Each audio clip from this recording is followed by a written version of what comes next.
Praise lord. ಎಲ್ಲರಿಗೂ ಕೂಡ ಶುಭ ಮುಂಜಾನೆ. ಈ ದಿನದ ದೇವರ ವಾಕ್ಯವನ್ನ ನೋಡೋಣ. ಕೀರ್ತನೆ 32ನೇ ಅಧ್ಯಾಯದ 8ನೇ ವಾಕ್ಯ. ಯೆಹೋವನು ನಿನ್ನನ್ನು ಉಪದೇಶಿಸಿ ನಡೆಯಬೇಕಾದ ಮಾರ್ಗವನ್ನು ತಿಳಿಸುವೆನು, ನಿನ್ನನ್ನು ಕಟಾಕ್ಷಿಸಿ ಆಲೋಚನೆ ಹೇಳುವನು ಅನ್ನುತ್ತಾನಲ್ಲ. ಹೌದು ಪ್ರಿಯರೇ, ಈ ದಿನದಲ್ಲಿ ನೀವು ಯಾವ ರೀತಿ ನಡೆಯಬೇಕು, ಹೇಗೆ ನಡೆಯಬೇಕು, ಏನು ಮಾಡಬೇಕು ಎಂಬುದಾಗಿ ದೇವರು ನಿಮ್ಮನ್ನ ಉಪದೇಶಿಸುವಾತನಾಗಿದ್ದಾನೆ. ದೇವರು ನಮ್ಮನ್ನು ಉಪದೇಶಿಸುವಾಗ ಅದು ಯಾವಾಗಲೂ ಕೂಡ ಸರಿಯಾಗಿ ಇರುವಂಥದ್ದಾಗಿದೆ ಪ್ರಿಯರೇ. ಅಷ್ಟು ಮಾತ್ರವಲ್ಲ, ನಿನ್ನನ್ನು ಕಟಾಕ್ಷಿಸಿ ಆಲೋಚನೆಯನ್ನ ಹೇಳುವೆನು. ಹೌದು, ನಮ್ಮ ಜೀವಿತದಲ್ಲಿ ಅನೇಕ ಸಂದರ್ಭಗಳಲ್ಲಿ ನಾವು ಗೊಂದಲಗಳಲ್ಲಿ ಒಳಗಾಗುವಂಥವರಾಗಿದ್ದೇವೆ. ಆ ಎಲ್ಲಾ ಸಂದರ್ಭಗಳಲ್ಲಿಯೂ ಕೂಡ ನಮಗೆ ಒಳ್ಳೆಯ ಆಲೋಚನೆಯನ್ನ ಕೊಡುವಾತನು ನಮ್ಮ ದೇವರಾಗಿದ್ದಾರೆ.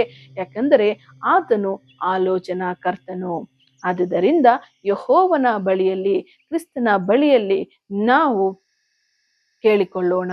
ನಮ್ಮ ಜೀವಿತವನ್ನ ಯಾವ ಮಾರ್ಗದಲ್ಲಿ, ಯಾವ ಕಡೆ ನಾವು ನಡೆಸಬೇಕಾಗಿದೆ, ಯಾವುದು ನಮ್ಮ ಜೀವಿತಕ್ಕೆ ಒಳ್ಳೆಯದಾಗಿ ನಡೆಯುವಂತ ಮಾರ್ಗವಾಗಿದೆ ಎಂಬುದಾಗಿ ಕೇಳಿಕೊಳ್ಳುವಾಗ ಖಂಡಿತವಾಗಿಯೂ ಆತನು ನಿಮ್ಮನ್ನ ನಡೆಸುವಾತನಾಗಿದ್ದಾನೆ. ಪ್ರಾರ್ಥನೆ ಮಾಡೋಣ.